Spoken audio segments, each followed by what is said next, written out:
से प्रभावित नहीं हो रहे।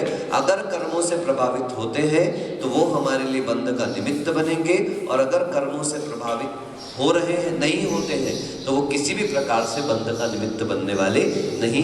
ऐसा पूर्वी पिंड समाना इस गाथा में हमने देखा था। उसकी टीका शेष बची थी, थोड़ी टीका पढ़ के फिर आगे का विषय देखते हैं।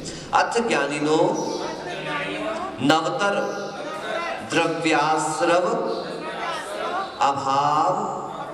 अभावम दर्शयति। अब ज्ञानी के नवीन द्रव्याश्रव का अभाव होता है। क्या कहा माता जी? ज्ञानी के नवीन द्रव्याश्रव का। पुराना द्रव्य तो बचा हुआ है, और इसमें भी ध्यान रखें, दो प्रक्रियाएं संपन्न होती हैं जब जब हम कर्मों का संवर करते हैं। क्या करते हैं बोलिए? नई बात बता रहा हूं, ध्यान से सुनना, आप लोगों के लिए नई बात हो सकती है कि जब जब हम नवीन कर्मों का संवर कर देते हैं। नवीन कर्मों का संवर करने का मतलब क्या होता है? नवीन कर्मों का संवर करने का मतलब क्या हुआ? नए आने वाले कर्मों को रोक दिया। जैसे ही हम नए आने वाले कर्मों को रोक देते तो अंदर भी एक नई प्रक्रिया चालू हो जाती है। क्या प्रक्रिया चालू हो जाती है? अभी क्या किया आपने? भाई मंदिर बंद है, बाहर से आने वालों को रोक दो, तो आपने अंदर भी तो किया ना। अब अंदर जो जो भरे इनको भी बाहर करिए, हैं? या तो संघ में आ जाओ या तो बाहर हो जाओ। तो क्या किया गया कि जैसे नए कर्मों का आना रुका, अब पॉइंट की बात, वैसे ही अंदर जो पाप कर्म भरा हुआ था उनमें से पाप कर्म की प्रकृतियां उनके ही स्वजातीय पुण्य प्रकृतियों के रूप में क्या होने लगती है? ट्रांसफर होने लगती है। इस प्रक्रिया को संक्रमण कहा जाता है। क्या कहा जाता है बोलिए? आई बात। संक्रमण का मतलब क्या है? एक प्रकृति के द्रव्य का दूसरी प्रकृति के द्रव्य में ट्रांसफॉर्मेशन होना, ट्रांसफर, स्थानांतरण होना, ये क्या कहलाता है? संक्रमण। लेकिन संक्रमण अभी यहाँ पर है, बस पॉइंट अभी आगे आगे बढ़ रहा है एक एक पॉइंट में। अब वो संक्रमण नियम से स्वजातीय में होता है। किसमें होता है? मति ज्ञानावरण, श्रुत ज्ञानावरण, अवधि ज्ञानावरण आदि आदि में ही होगा। ज्ञानावरण का दर्शनावरण में नहीं होगा, दर्शनावरण का वेदनी में नहीं होगा, साता वेदनी का असाता वेदनी में हो जाएगा, असाता वेदनी का। अगर आपको तकलीफ हो रही है, घुटने में दर्द हो रहा है, पैर में दर्द हो रहा है, हाथ में दर्द हो रहा है, आदि आदि आदि आदि, आप क्या करें? रोना चालू कर देवे तो पहले ही असाता कर्म का उदय चल रहा है, और जो अंदर साता प्रकृतियां थी वो भी किसमें परिवर्तित होती जा रही है? रोने के कारण आसाता में। और नवीन भी कौन से कर्म का बंध हो रहा है? असाता। असाता के उदय में अगर असाता रूप क्रिया भी होने लगी तो नवीन कर्म भी कौन से आएंगे? असाता। और पहले से जो साता बैठा हुआ है अपने पास बैलेंस में, वो भी किस में कन्वर्ट होता चला जाएगा? असाता में। जैसे एक आम अगर सड़ा हुआ है टोकरी का, तो सारे आम भी क्या होते जाएंगे? संक्रमण का इससे अच्छा कोई दूसरा उदाहरण नहीं मिल सकता। बढ़िया शानदार उदाहरण है कि एक आम अगर यदि सड़ा हुआ है तो अंदर टोकरी के दूसरे आम भी क्या होते जाएंगे? सड़े हुए, है ना। ड्राइवर जब गाड़ी चलाता है, ड्राइवर जब गाड़ी चलाता है तो अपने बगल में उसको बिल्कुल नहीं बैठने देता जिस व्यक्ति को निद्रा आ रही हो, है। जो ढीला ढाला बैठा हो, आलसी बन के बैठा हो, उसको अपनी गाड़ी में कभी नहीं बैठने देता, क्योंकि उसके प्रभाव से संगत का असर होगा और ड्राइवर को भी झटके फटके आ गए तो इतनी सारी जनता की जान क्या हो जाएगी? खतरे में पड़ जाएगी। इसलिए अगर किसी को निद्रा विद्रा आती रहती है तो वो तुरंत भगाता है। इसलिए हम क्लास में भी जो ढीला ढाला बैठा तुरंत बोलते हैं। अभी हमारे पास एक प्रश्न आया था एक सज्जन का, एक हमारे संघ के भैया है, ब्रह्मचारी भैया, उनकी खबर आई कि महाराज कैमरा चलता रहता है, आप डांट देते हो, मत डांटा करो कैमरे के सामने। मैंने कहा भैया ये दोगला काम नहीं है, कैमरा चल रहा है ये आपका विषय, हमारी तो स्वाध्याय चल रहा है। क्या चल रहा है? कोई मायाचारी नहीं चल रही। जो स्वाध्याय है वही यहाँ पर चल रहा है। जो आप हो वो आप हो, जो हम हैं वो हम हैं। अगर जरूरत पड़ेगी तो हमको भैया कैमरे के सामने भी कह देना पड़ेगा। ये आप लोग इतनी मायाचारी का सोचते होगे, हमको इतनी मायाचारी करना नहीं आता। स्वाध्याय तो मायाचारी से रहित होता है। हम जो कुछ भी सुना रहे हैं वो कैमरे के लिए नहीं सुना रहे हैं।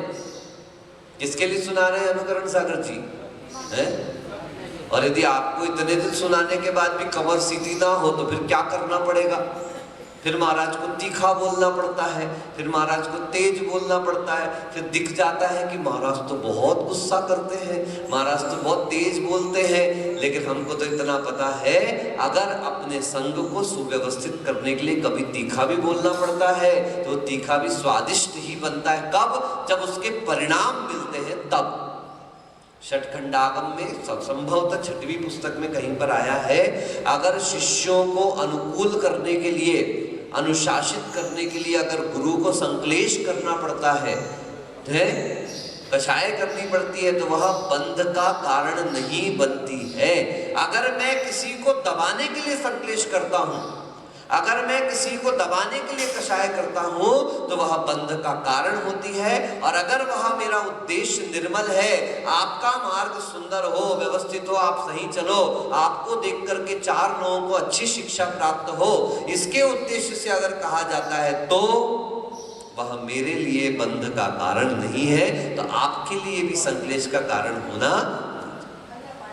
महाराज जी बुरा लग जाता है, बुरा तो लगना ही चाहिए। आदमी को बुरा लगता है तभी तो वो सुधारता है, और अगर बुरा ही नहीं लगेगा तो वो सोचेगा अरे बुरा तो लगा ही नहीं, तो सुधारने का काम करने वाला नहीं। तो याद रखें, जो कर्म पूर्व से आत्मा में पड़ा हुआ है, क्या माता जी? हाँ वही तो मैं कह रहा हूं, बुरा लगता है तो सुधरता है। देखो ना, एक माता जी थी सन्मति सागर जी महाराज के संग की, शायद सरस्वती भूषण होंगी जहां तक के, दोनों माँ बेटी है ललितपुर की। तो वो हमको भोपाल में मिले। अब महाराज उनने कहा महाराज सुबह 5 बजे गेस्ट लंच करना है हमको, तो आप गेट खोल देना करके। तो मेरे पास खबर आई रात को 9:30 बजे किसी भैया के माध्यम से। मैंने कहा भैया सुबह 5 बजे तो ठंडी का समय था, अंधेरा रहता तो गेट खोलने का तो सवाल है नहीं। माता जी को इशारे से मैंने कहा उनको कहना आशीर्वाद का है महाराज जी। अब उनका तो सुबह गेस्ट लंच हो गया, माता मैं जंगल वंगल चला गया, जब तक लौट करके आया और सीधे जा करके मैं मंच पे बैठा, तो थोड़ी देर बाद मंच पर ही माता जी आई। तो अब माता जी ने, हो सकता है कि मतलब किसी परिस्थिति विशेष में उनके शायद सिर में दर्द था, जो कुछ भी, तो उन्होंने मेरी तरफ देखा नहीं। तो मुझे ऐसा मन में लगा कहीं ऐसा तो नहीं कि मैंने आशीर्वाद के लिए गेट नहीं खोला तो शायद माता जी नाराज हुई।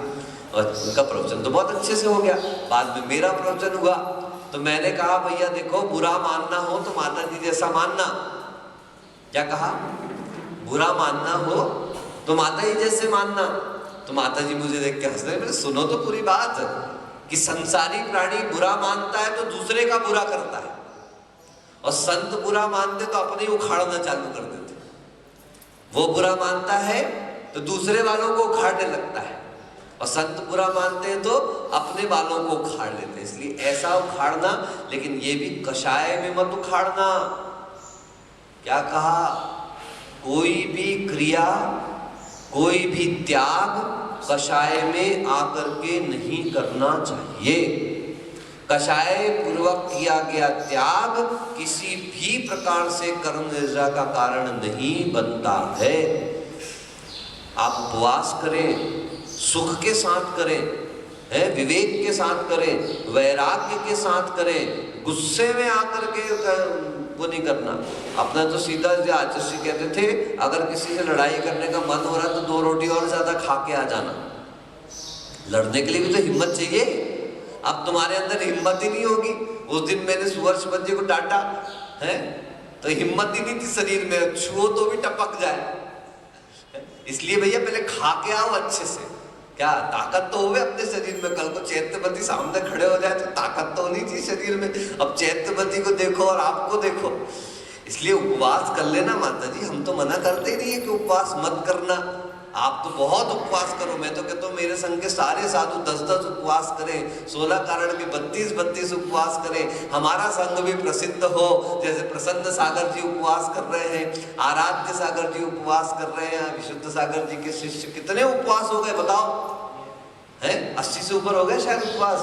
इतने उपवास लगातार कंटिन्यू चल रहे हैं। प्रसन्न सागर जी का शायद 37वां उपवास है। और अनुत्तर सागर जी है विशुद्ध सागर जी के संग में, 3 उपवास 1 आहार, 2 उपवास 1 आहार, ऐसे चल रहा है साहब उनका।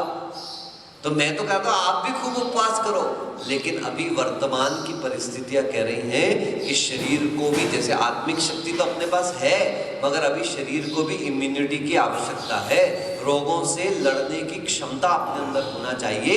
इसलिए छोटे मोटे त्याग करके अभी इस समय को निकालें ताकि हम बहुत सहजता से धर्म ध्यान कर सकें।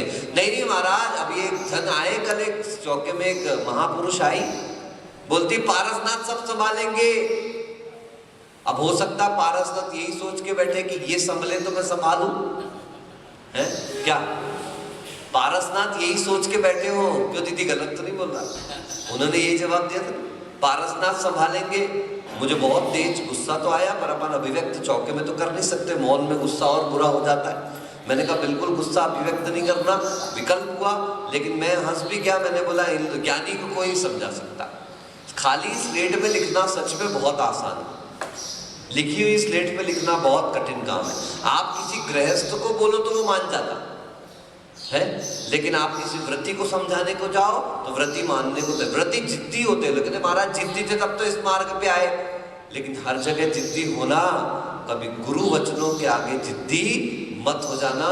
ये जिद क्या पता कब आपका नुकसान कर दे। कहते हैं जो ना माने बड़ों की सीख, ले कटोरा मांगे भीख। हमने तो सुना है इस प्रकार से कि जो बड़ों की सीख, क्या पता बार बार अगर हृदय से कोई उद्गार निकल करके आ रहे हैं, इसका मतलब शायद कोई उसमें रहस्य छुपा हुआ है, शायद कहीं ना कहीं कोई बात छुपी हुई है, आपका कहीं ना कहीं कोई बड़ा हित छुपा हुआ है। और हमारे यहाँ जब हम वहाँ थे उधर आचार्य के संग में, तो महाराज जी भाग्योदय तीर्थ एक अस्पताल तीर्थ क्षेत्र के रूप में आचार्य के निर्देशन और प्रेरणा से बना है। उसको संभालने वाले डॉक्टर अमरनाथ जी थे, बाल ब्रह्मचारी थे, उन्होंने विवाह नहीं किया था, उनकी समाधि हो चुकी है और बहुत अच्छे आचार्य के प्रति समर्पित थे। उन्होंने जब भाग्योदय की नींव रखी गई तो उन्होंने अपना पूरा डॉक्टर का कारोबार छोड़ के वो भाग्योदय में आ गए, पूरा जीवन समर्पित कर दिया। तब उन्होंने सागर भाग्योदय में एक बार एक कथा सुनाते हुए सुनाया था। हम कथा तो नहीं सुना रहे क्योंकि अभी समय सार पे ध्यान देना है अपन को, बस सार यही था कि शिष्य के गर्दन पर बैठ करके एक गुरु उसकी गर्दन को काट रहे थे। सुनो पहले, फिर लिख लेना। शिष्य की गर्दन पर बैठकर गुरु उसकी गर्दन को थोड़ा सा कट मार रहे थे। अपन कह रहे थोड़ा सा, पर शिष्य को तो क्या दिख रहा था, चाकू हाथ में और गर्दन को कट कर रहे हैं। अब उसके बाद भी गुरु शिष्य की हल्की सी आंखें खुली थी, फिर भी उसने अपनी आंखों को बंद कर लिया। सुबह हुई, शिष्य तो जागृत था, कुछ नहीं हुआ, हल्की सी चोट थी, पट्टी वट्टी हो गई, सब कुछ हो गया। अब गुरु ने शिष्य से पूछा, तुझे पता है ये चोट कैसे लग गई? तो शिष्य ने कहा कि हाँ गुरुदेव मुझे पता है। तो तुझे कोई विकल्प नहीं हुआ? बोले गुरुदेव एक ही सिद्धांत अपने जीवन में बनाया है कि अगर गुरु गर्दन भी काटे तो मेरे भले के लिए काट रहा होगा। गुरु ने तुरंत अपने शिष्य को गले से लगा लिया कि ऐसा शिष्य जिस गुरु को मिल जाए उसका गुरुत्व भी सार्थक हो जाता है। शिष्य ने तो भी नहीं पूछा कि आपने क्यों काटा, पर गुरु ने कहा मैं तुझे बताना चाहता हूं कि क्यों काटा। बोले तू विश्राम कर रहा था, मैं बाहर साधना में था, उस समय काला नाग आया और वो नाग बिल्कुल तेरी तरफ बढ़ रहा था। मैं सामने बैठा था मगर वो मुझे काटने को तैयार नहीं, वो तेरी तरफ बढ़ रहा था, मैंने उसको रोक दिया। क्यों जा रहा है? हो सकता है घटना काल्पनिक हो लेकिन बहुत मार्मिक है। मैंने पूछा कहां जा रहा है? बोले इससे पिछले भव का अनुबंध है, इसने मेरी गर्दन काटी थी, मुझे इसके गर्दन का ही रक्त चाहिए। तो गुरु बोले तुझे इसके गर्दन का रक्त चाहिए, मैं तुझे इसके गर्दन का रक्त दे दूंगा, लेकिन तू मत जा वहां पर। सर्प ने मेरी बात पर विश्वास किया, तो गुरु है और गुरु पर कभी भी अविश्वास नहीं करना चाहिए। वो सर्प बाहर ही रह गया। ये गुरु आया, इसको मालूम था अगर मैं टेढ़े मेढ़े से करता हूं शायद हाथ पर हिला भी देवे। वो उसके हाथों को पूरा नीचे करके उसके पूरे ऊपर बैठे, उसके बाल इधर से पकड़ के पूरा गर्द मुख बंद किया और गर्दन की एक नस संभाल करके काटी, जिससे थोड़ा रक्त निकल करके आ गया और वो रक्त ले जा करके उन्होंने सर्प के सामने प्रस्तुत किया। सर्प का भी बदला पूरा हो गया, इसका रक्त भी मतलब ये इसके जीवन भी बच गया और शिष्य की महान इच्छा हो गई। शिष्य ने क्या कहा कि गुरु गर्दन भी काटे तो शिष्य के भले के लिए काटता है। इस पॉइंट को अपने दिमागों पर ऐसा अंकित कर लो कि जीवन में कुछ याद रहे ना रहे, मगर ये पंक्ति याद रखना कि अगर गुरु आपसे कुछ कह रहा है तो आपके भले के लिए कह रहा है, आपके विकास के लिए कह रहा है, आपके उत्थान के लिए कह रहा है, आपको आपके पतन से बचाने के लिए कह रहा है। जब हम लोग आचुषी के संग में कोई महाराज जी के 2-2, 3-3 दिन लगातार आहार कराने चले जाते थे तो वो महाराज जी मना कर देते थे, बस 3 दिन हो गया आप नहीं आना, 3 दिन हो गया आप नहीं आना। हम सब्जी बना के ले जा लेते थे। एक दिन वो सब्जी का डिब्बा लेकर के गए, दूसरे दिन उन महाराज जी ने हमको चौके के अंदर ही नहीं आने दिया। बोले खाली हाथ आना है तो आ जाओ, डब्बा लेकर के मत आना। हमें 3-4 दिन बाद जब उन महाराज जी का अंतराय हुआ और उस दिन जो गालियां सुननी पड़ी, उस दिन एहसास हुआ कि महाराज हमसे क्यों कहते थे कि ये सब लेकर के आओगे, कल को सारा तुम्हारे सिर पर मढ़ दिया जाएगा। अच्छा होगा तो भी और बुरा होगा तो भी। अच्छा होगा तो चौके वाले अपने सिर पर लेंगे, हमारे यहाँ खूब अच्छे आहार हुए महाराज के, और बुरा होगा वो भैया जी आए थे, वो दीदी जी आए थे, वो आए थे करके आपके सिर पर मढ़ दिया। इसलिए कभी गुरु कह रहे हैं कुछ बात तो ध्यान रखें कि कुछ ना कुछ तो उसके पीछे उद्देश्य होगा। गुरु का अनुभव हमेशा अनुभव का नहीं कह रहे, गुरु का अनुभव उसको समझो कि कुछ ना कुछ अनुभव की बात है, तभी आपसे कहा जा रहा है। नहीं तो धीरे धीरे करके वो ऐसी नेगेटिविटीज अंदर घुसती चली जाती हैं, ऐसे नकारात्मक स्थितियां घुसती चली जाती हैं कि निश्चित रूप से हम अपने आप को संभालने में सक्षम नहीं हो पाते। इसलिए सावधान होकर के चलिए आगे बढ़ते हैं। तो इस प्रकार से जो कर्म आत्मा से बंधा हुआ है, अगर भावाश्रव का अभाव है तो द्रव्याश्रव होने वाला। आइए देख लेते हैं। पृथ्वी पिंड समानाः अकिंचित करा भवन्ति। ये शब्द सुन लो, अकिंचित कर। क्या शब्द आया बोलो, क्या अर्थ है इसका? नहीं, किंचित कुछ भी, कर मतलब करने वाला, जो कुछ भी करने वाला नहीं है उसको क्या कहा जाता है? अकिंचित कर। इसमें अकिंचित कर में अगर अ को ईशद अर्थ में ले लो तो थोड़ा बहुत तो करेगा और ज्यादा कुछ करने वाला। आई बात समझ में? जैसे अभी काढ़ा दे रहे हैं तो ऐसा पता चला मुनि महाराज तो काढ़ा ले ही रहे थे इतने समय से, फिर भी कोरोना हो गया। तो कोरोना में वो काढ़ा भी क्या कहला गया? अकिंचित कर कहला गया। इसलिए भी इस समय सबसे अच्छा उपाय डिस्टेंसिंग ही है। सबसे अच्छा बचाव, सबसे अच्छी रक्षा दूरी बना। जैसे अभी देखिए अपना संघ भी ऐसे ही बैठे, एक दूसरे के पास ज्यादा घुसना नहीं, एक दूसरे चिपक नहीं रहना, अपने डिस्टेंस से बात करो। आप लोग तो जो आरिका है वो अपनी साड़ी को तो मुख के पास कर ही सकते हो ना, है? आप लोग तो साड़ी को अपने मुख के पास ले सकते हो। जब भी कोई बाहर का दर्शनार्थी आता धवलमती, क्या कोई बाहर का एकदम से आ जाए ना अपने पास, तो अपन अपनी साड़ी को तो कम से कम अपने मुख के पास लगा ले। इसका अर्थ बिल्कुल ऐसा मत समझना कि अपन सामने वाले पे भरोसा नहीं करते। हमको व्यक्ति पर तो भरोसा हो सकता है, लेकिन अभी परिस्थिति पर कोई भरोसा नहीं है। इसलिए सावधानियां बहुत रख करके चलना, क्योंकि गृहस्थों को होता है तो कोई बात नहीं, अगर साधु को हो जाता है तो बहुत बड़ा संशय स्थिति में बन जाती है ना। अभी देखो पहले दिन कोई आहार देने में भी सब डर रहे थे, फिर अभी अपन को जरा सा पता चल जाता है किसी को सामान्य खांसी है तो अपन उसको चौके में नहीं आने देते। होता कि नहीं महाराज? ऋषभ भैया गलत तो नहीं बोल रहा? हल्की सी भी खांसी अगर किसी को होती थी तो अपन चौके में नहीं आने देते थे उस व्यक्ति को। अब तो ये तो संक्रामक रोग है, फिर हम कैसे नहीं डरे इस बात से, फिर हम कैसे इसका निर्णय नहीं करें? अवश्य ही आपको इस चीज में सावधान होना पड़ेगा, अपनी सावधानी स्वयं को रखनी पड़ेगी। भगवान पे छोड़ के मत बैठ जाना, पारसनाथ संभालेंगे, हैं? पारसनाथ भगवान कृतकृत्य हैं, कर चुके, उनको संभलना था वो संभल गया, उनको कोरोना नहीं होने वाला है। यहाँ अपन पुरुषार्थ नहीं करेंगे तो अपन संभलने वाले नहीं है। अपना पुरुषार्थ करो तो प्रभु का आशीर्वाद भी काम करेगा। धूप उसी को मिलती है जो घर से बाहर निकलता है। कमरा चारों तरफ से बंद करके बैठ जाएगा तो उसको हवा और धूप मिलेगी क्या? अब प्रकृति को तो हवा तो चली नहीं रही, हवा तो चली नहीं रही, हवा, अरे पागल, खिड़की तो खोल, दरवाजा तो खोल, रोशनदान तो खोल, वेंटिलेटर तो खोल, सब तो बंद करके रखा ना, पाचे कहवे कि हवा नहीं आती। कैसे आवेगी हवा? तब आएगी जब आप खिड़की दरवाजे खोलोगे। तो आपको अपना पुरुषार्थ करना है, प्रकृति अपना कार्य कर देगी। केते पूर्व निबद्धाः मिथ्यात्वादी द्रव्य प्रत्ययाः, पूर्व से जो बंधे हुए जो मिथ्यात्वादी द्रव्य प्रत्यय हैं, कस्य तस्य वीतराग सम्यक दृष्टेर जीवस्य, किसको? उसी वीतराग, देखो भैया वीतराग सम्यक दृष्टेर जीवस्य लिखा जा रहा है बार बार, है ना, इस बात को हमेशा ध्यान रखना। वीतराग सम्यक, वीतराग चारित्र का अविनाभावी कहा गया है। यह तो रागादि अजनकत्वात् अकिंचित कराह ततः कारणात् नवतर द्रव्य कर्म बंधो न भवति।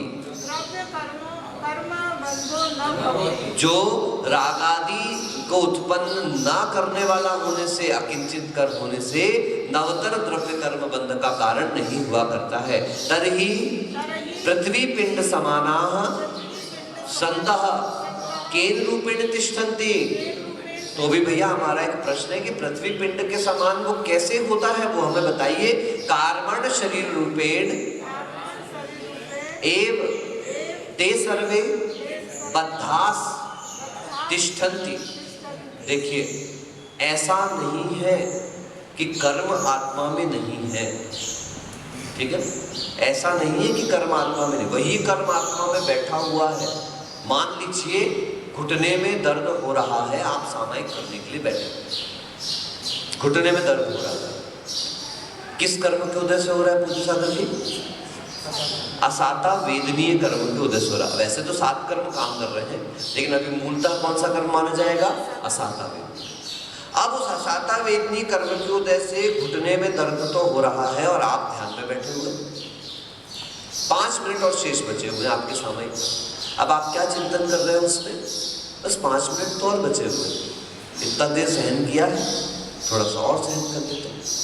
अब आप देखिए, इसकी जगह आप ऐसा करते, चलो 5 ही मिनट तो बचा है, खोल लेता हूं। अब क्या हुआ?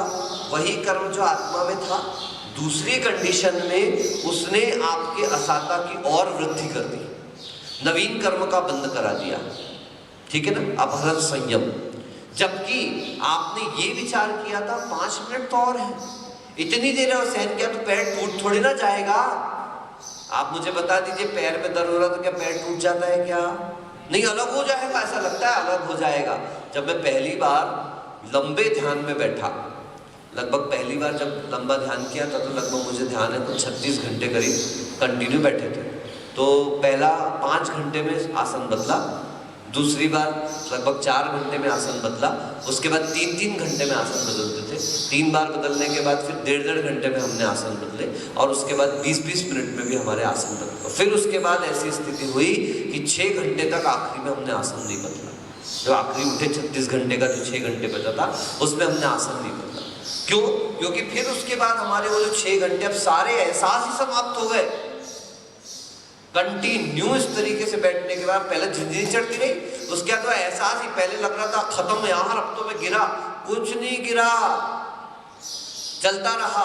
इस तरीके से कर, क्या चिंतन करता रहा? एक ही चिंतन कि जिस जगह सबसे ज्यादा दर्द हो रहा है, मैं आपको कई बार बताता हूँ, वो नाली है। नाली में उधर ही सबसे ज्यादा बदबू आती है जहां से कचरा बाहर निकलता, बाकी तो पैक है। तो जिस जगह दर्द हो रहा है, यानी वहीं से कर्म निकल रहा है। तो दर्द किस चीज का हो रहा है? बोलो। कर्म निकलने का दर्द हो रहा है। ये एक दर्द होगा, दिखाओ भी मना नहीं कर रहा, महाराज जी दर्द हो रहा है, आप मुझे नहीं बताओ, ऐसा नहीं कह रहा हूं। लेकिन उस समय परिणाम कैसे रहना चाहिए? असाता के उदय से। किसी घर में कोई मर जाता है तो कार्ड छपता है, उस कार्ड के ऊपर लिखा जाता है, हमारे असाता वेदनीय कर्म के उदय से। क्या लिखा जाता है? हमारे असाता वेदनीय कर्म के उदय से। इस प्रकार से लिखा जाता है। मतलब आप जान भी रहे, फिर रो क्यों रहे हो? ये दोगला मानव इस कारण से कर्म बंध रहा है। आप दोगले की जगह एक गला हो जाओ। क्या हो जाओ? दोगले की जगह एक गला हो जाओ। एक तरफ लिख रहे हो असाता वेदनी के उदय से, और दूसरी तरफ चिल्ला चिल्ला के अब हमारा क्या होगा भैया? असाता कर्म के उदय से हुआ है। अगर रोगे तो जो जिस परिवार का होता है वो उसी परिवार को आमंत्रित करता है। ये सिद्धांत है। असाता असाता को ही आमंत्रित करेगा। और अगर आपने परिणाम संभाल लिए, नवीन कर्म साता वेदनीय, और सत्ता में जो असाता है वो भी किसमें परिवर्तित होगा? क्या कहा इस प्रक्रिया को? संक्रमण कहा। क्या कहा? ठीक है ना? तो इस स्थिति में बैठा हुआ पृथ्वी पिंड के समान कर्म रूप परिवर्तन करके सुंदरतम होता चला गया। न च रागादि भाव परिणत जीव रूपेण, तो कार्माण शरीर रूप से तो बद्ध है, लेकिन जीव के रागादि परिणाम का कोई निमित्त बनने वाला नहीं है। कस्य, किसके? निर्मल आत्मानुभूति लक्षण भेद विज्ञानिनो जीवस्य इति। ठीक है ना? निर्मल आत्मानुभूति लक्षण वाले भेद विज्ञानी जीव के। बोलिए, अभी गनोड़ा कौन कौन रह करके आया आरिकाओं में? 1 2 3 4 आप भी गए गनोड़ा? एक रात? अच्छा, गए भी नहीं, अंदर ही नहीं गए। ठीक है, तो सामने संत भवन देखा, कैसा लगा संत भवन? शशांकमती, तो राग है आपको संत भवन से? अभी आपको सबसे अच्छी जगह कौन सी लग रही है? नहीं, समझो, वो कमरे से संत भवन कमरा सुंदर था कि नहीं था? है ना? बहुत सुंदर था ना? अच्छी हवा आती थी, चारों तरफ से खुला खुला था, सब कुछ था। और ये तो पूरा पैक पैक है। और इधर महाराज लोग और बैठ जाते हैं तो दरवाजा और अटका के रखना पड़ता है।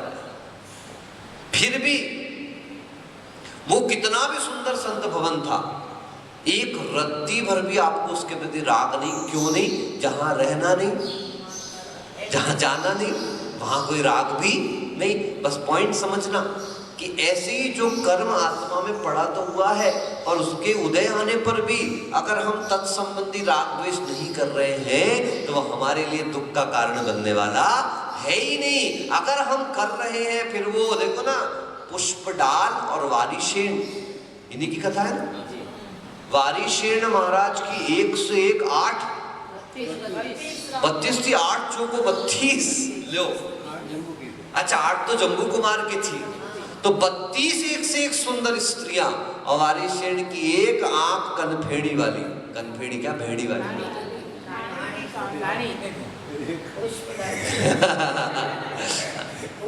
नहीं, इनको तो राग नहीं था, इनने तो कांता से तो राग नहीं किया। राग तो नहीं करते, लेकिन वो एक रहता है पूर्व जिनका उपकार रहा है। धर्म में बहुत सहयोगी रही ना महाराज, व्यापार में भी। मतलब ये समझो कि बॉम्बे जा करके पूरा अपना जमाना सब करना, तो महाराज वहाँ बॉम्बे जितने भी गए हैं वो कभी भी अपनी स्त्री को गाली नहीं देते। ये मैंने बहुत बड़ी बात देखी, क्योंकि महाराज वो जानते हैं अगर स्त्री तत्व उनके साथ नहीं होता तो वो बॉम्बे जैसी जगह पे जम पाना बड़ा कठिन काम। महाराज उनकी महिलाएं, हम जैसे घर गए, वहाँ जितना बड़ा इनका फ्लैट है वो करोड़पति का फ्लैट है, लेकिन फिर भी कितनी कितनी छोटी सी जगहों पर वो लोग अपना पूरा गुजर बसर करके निकाल देते। इतनी उमस, इतनी ह्यूमिडिटी, इतनी गर्मी रहती है वहाँ बॉम्बे में कि हम आपको क्या बताएं। हम तो बोरीवली से वहाँ गए गुलालबाड़ी, हमें तो बड़ा आश्चर्य हुआ कि विभो साई ने कैसे महाराज बेचारे ने चतुर्मास कर लिया। डब्बा डब्बा गए आप तो पहले गए होंगे ना, डब्बा डब्बा, छोटे छोटे डब्बे भैया। ट्रेन का डब्बा भी बड़ा होता है, ट्रेन में एसी डिब्बा होता है ना, तो उसका जो एक केबिन होता है, इतना सा डब्बा वो गुलालबाड़ी के कमरों में। बाप रे, आप तो विधान कराने गए, स्थापना करवाने गए, कैसी स्थिति में वो रह गए भैया। हम तो वो हमको 10 करोड़ देते तो हम चतुर्मास नहीं करते थे वहां पे। आहार भी करना तो नीचे अंधेरे में आहार करना, या बोले लाइट जला के आहार करना। मेरे यार भूखे रह जाएंगे, लाइट में जले के तो आहार नहीं करेंगे भैया। और उसमें और बड़ी बात, जंगल ऊपर जाओ, वो पूरा वही गिरेगा, कहाँ गिरेगा? जहाँ आहार करना उसके पीछे, और रोशनदान बने। मैंने कहा 1 आध 2 4 के झटके हवा चले तो और सबसे बड़ी बात कि हमने सोचा चलो वहां खड़े हो जाते हैं चैनल गेट के पास, तो हम खड़े तो हो गए, पता चला आलू उबल रहे हमारे बगल में पानी पूरी वाले के, और 2-5 मिनट ही वो उबलने के बाद वो आ गया कोई डोसा खाने, तो हमारे सामने वो आलू डाल के बढ़िया डोसा बनाना चालू कर दिया। और थोड़े ही आगे जस्ट 3 दुकान आगे ऑमलेट वगैरह की दुकान थी। वो तो हमने कब देखा, जब हमारे आहार पूरे हो गए तो 2 मिनट के लिए चैनल गेट उन्होंने वो पानी बाहर डालने के लिए खोला, तब हमारी नजर उस दुकान पे गई। मैंने कहा बाप रे बाप, ऐसा करने से कितने आनंद में अपन लोहारिया में हैं। पिछले साल डूंगरपुर वर्षा योग हुआ, इतने सुकून के साथ वर्षा योग हुआ, रुकने उठने बैठना, शौच क्रिया, आहार चर्या, सब कुछ कुएं का पानी प्योर, कोई किसी से कोई बाधा नहीं किसी भी प्रकार की। और तो और आपने कहा 4 चौके तो 4 लगाएंगे, आप कह दो भैया 5 कर दो तो 5 भी कर देंगे, 6 कह दो तो 6 भी कर देंगे। अभी यहाँ कह दो तुम चौके, आप 5 दिन लग रहे हैं 6 दिन करवा दी, कोई नहीं कुछ नहीं, और अच्छा 1 दिन और महाराज लोगों के आहार हो जाएंगे।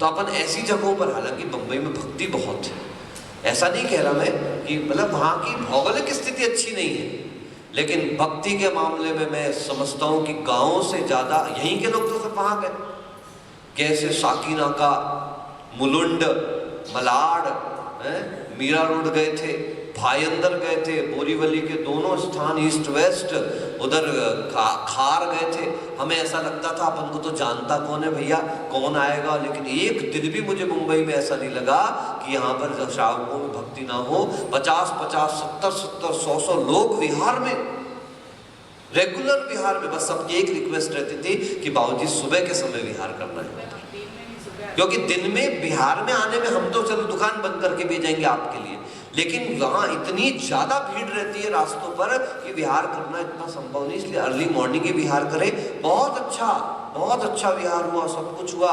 बंबई प्रवेश करते साथ ही हमको ऐसा लगने लगा कि हम धर्मनगर में आ गए कहीं ना कहीं। इतनी पब्लिक के बाद भी, मतलब अजैन पब्लिक के बाद भी जैनों ने अपना वर्चस्व वहां पर बना करके रखा। तो भक्ति तो है, इसलिए क्षेत्र से भक्ति का विशेष संबंध होता तो जरूर है, पर फिर भी व्यक्ति अपना पुरुषार्थ करे तो शहरों में भी इतनी, अहमदाबाद पहले, अब आज की हमको नहीं पता स्थिति, नहीं तो मेरा चतुर्मास 3 साल पहले हुआ वहाँ, क्या कौन सी जगह अपनी गई थे, 16 रोड, इतना बढ़िया आगमनुकूल शौच का स्थान, आपके शाहपुर में नदी के पास पूरा। अब तो सब बिल्डिंग खड़ी होती चली जा रही है, नहीं तो हमको इतने अच्छे शौच के स्थान, कहीं हमको कुएं के पानी की समस्या नहीं है। हर जगह कुएं का नहीं मिला तो वहाँ टांकी सिस्टम करके रखा हुआ है, अमृत कुंड कहते हैं उसको, वो बरसात का पानी इकट्ठा करके तैयार करते, चूना वूना पूरा डाल करके, तो वो भी कम से कम इतनी सुविधा तो मिली कि ट्यूबवेल का नहीं लेना पड़ा। आदि कई प्रकार से बहुत सुविधाजनक हमको स्थान मिले इस प्रकार से। और ये वागड़ तो अंदर घुस गए, उदयपुर बड़ा शहर होने के बावजूद भी हर जगह आपको कुएं आदि का पानी तो अब, लेकिन शौच की समस्याएं हर जगह चालू होती चली जा रही है। और एक चीज हमने और देखी, अपन जितना समझौता करते हैं श्रावक उतना और समझौता कराता चला जाता है। वो तैयारी बैठा है, आप समझौता कर लो। महाराज कहाँ दूध तलाई तक जाओगे, 2.25 किलोमीटर पड़ता है। तो मैंने कहा आप मॉर्निंग वॉक करने चलो साथ में। मेन प्रॉब्लम ही यही थी, साथ में जाने वाले तैयार नहीं होते, इस कारण समस्या। नहीं तो दूध तलाई के पीछे भी अभी बहुत सारा शौच का स्थान उपलब्ध है, और हम लोग अभी भी गए तो वहीं उसी स्थान तक जाते थे। ये समस्या है तो अब शहरों में जाने, मुझे ऐसा लगता है जहाँ जहाँ शहरों में अपन करके आ गए, अपना बहुत सौभाग्य रहा कि हमको खूब अच्छे स्थान मिल गए। अब वो स्थान, अब दोबारा जब हम गए तो वो स्थान वहाँ पे कुछ नहीं बचा। अब आने वाला समय तो यही है, प्रगति आश्रम है सेक्टर 11 के इस तरफ का, 14 वगैरह का स्थान जो है, उधर से उधर चले जाओ, क्या बोलते देवारी चले जाओ, इधर सुप्रकाश मती जी का ध्यान केंद्र आ जाओ, ऐसी जगह। या फिर हमारे वो कालूलाल जी चित्तौड़ा का है ना अपना अभिनंदनालय, सर्वतोभद्र जिनालय, ऐसी जगहों पर ही आने वाले समय में चातुर्मास करना पड़ेगा। बाकी तो सब, एक और है ना अभिनंदनालय का एक और कॉलोनी खोली, बाहुबली वो बना दी जहाँ पर, बाहुबली विहार, ऐसी जगहों पर ही वर्षा योग कर पाएंगे। बाकी शहर के अंदर तो जो आगमनुकूल चर्या करना चाहते हैं उनका चातुर्मास तो बहुत कठिन जाएगा। आपके वहाँ पायड़ा वगैरह में यूनिवर्सिटी जाना पड़ता था शौच के लिए, और वो भी महाराज ये स्थिति बनी कि पहले शुरू में तो हम गए, स्टूडेंट्स आपत्ति करने लगे वहाँ पर तो फिर जबकि अपन तो बिल्कुल अलग जंगल है वहां पे, तो वहां जाते थे। तो वहां स्टूडेंट्स गलत काम के लिए जाते हैं, पर साधु शौच के लिए नहीं जा सकता। लड़के लड़कियां जोड़ा बना बना के घुसे अंदर, पर साधु शौच क्रिया के लिए नहीं जा सकता। ये अब इस देश की हालत हो रही है। चलिए बस इतना रखेंगे, एक लाइन और बची, इसको कल देख लेंगे अपन। प्रश्न जो उठा रहे हैं वो और गाथा कल देख लेंगे, ठीक है। कल अयोध्या में भगवान श्री राम के जन्मभूमि पर विशाल एक महोत्सव संपन्न होने वाला है। विशाल इस दृष्टि से कि जनता तो वहां पर भले ही ज्यादा नहीं रहेगी, सिर्फ निमंत्रित लोगों को ही आने की अनुमति है। हाँ, आडवाणी जी को भी शायद निमंत्रण नहीं दिया। सारा अयोध्या सील किया हुआ है, कोई भी पंछी भी बाहर अंदर नहीं हो सकता। नहीं तो उस अयोध्या में कल राम मंदिर का बहुप्रतीक्षित शिलान्यास होने वाला है। अभी यहाँ पर जैन हिंदू ये सब बातें मायने नहीं रखती। अभी मायने ये रखता है कि भगवान श्री राम जो भारतीय संस्कृति के एक परिचय के रूप में जाने जाते हैं सारे विश्व में, उस राम मंदिर का कल भूमि पूजन है। स्वयं प्रधानमंत्री नरेंद्र मोदी इस दुष्यम काल में, इससे बुरे से काल में भी जाकर के वहां पर उसका शिलान्यास स्वयं करेंगे। संभवतः भारत के पहले प्रधानमंत्री होंगे जो अपने प्रधानमंत्रित्व काल में उस अयोध्या मंदिर के अंदर प्रवेश करेंगे। जैसे हमारे पास समाचार पत्रों से जानकारी है, अभी तक कई प्रधानमंत्री वहां पर गए हैं, अपने कार्यकाल में गए हैं प्रधानमंत्री कार्यकाल में, लेकिन वो अंदर कभी दर्शन करने, यहाँ तक कि स्वयं अटल बिहारी वाजपेयी भी अपने कार्यकाल में गए, लेकिन वो उस समय अंदर दर्शन पूजन करने के लिए नहीं गए। ये पहले प्रधानमंत्री हैं जो वहाँ शिलान्यास करेंगे, भूमि पूजन करेंगे, और लगभग भारत के सभी तीर्थ क्षेत्रों का, चाहे उसमें हिंदू क्षेत्र हो, जैन क्षेत्र हो, सभी जगहों से उसकी मिट्टी, वहाँ का गंदोदक, वहाँ का जल वहाँ पर पहुँचाया जा रहा है। अपन कुछ नहीं पहुँचा सकते तो अपनी भावनाएं वहाँ पहुँचा सकते हैं कि भारतीय संस्कृति का वह परिचायक जो मतलब जो मंदिर बनने वाला है भगवान राम के नाम से बनने वाला है, क्योंकि राम किसी जातीय संप्रदाय से बंधे हुए नहीं है। यहाँ तक कि जो मुस्लिमों के जो प्रमुख पक्षपात इकबाल अंसारी, उनको पहला निमंत्रण वहाँ पर भेजा गया उस भूमि पूजन में आने का। तो उन्होंने जो अपना स्टेटमेंट दिया है वो आदर्श है अपने आप में कि भगवान राम की यही मर्जी है तो हम भगवान की मर्जी के खिलाफ कैसे जा सकते हैं, इसलिए हम उस भूमि पूजन में अवश्य जाएंगे। तो ऐसा वह राम का सुनते थे ना कि जहाँ पर केवल ज्ञानी विराजमान हो जाते हैं, अरिहंत विराजमान हो जाते हैं, वहाँ वैरी भी क्या बन जाते हैं, मित्र बन जाते हैं। तो हमारे भगवान राम तो मोक्षगामी जीव है, वीतराग अरहंत परमेष्टि है। भले ही वो किस रूप में वहाँ विराजमान होंगे, लेकिन राम का नाम सुन के हमारी दृष्टि में अरिहंत भगवान का स्वरूप आता है। तो वो जहाँ विराजमान होंगे वहाँ किसी भी प्रकार का कोई विप्लव, किसी भी प्रकार की नेगेटिविटी, किसी भी प्रकार की नकारात्मकता नहीं होगी, ऐसा हम सबकी भावना और इस प्रकार के हम सबका भाव है। बोलिए आचार्य भगवंत अभिनंदन सागर जी महाराज की स्वाध्याय निष्ठा पर।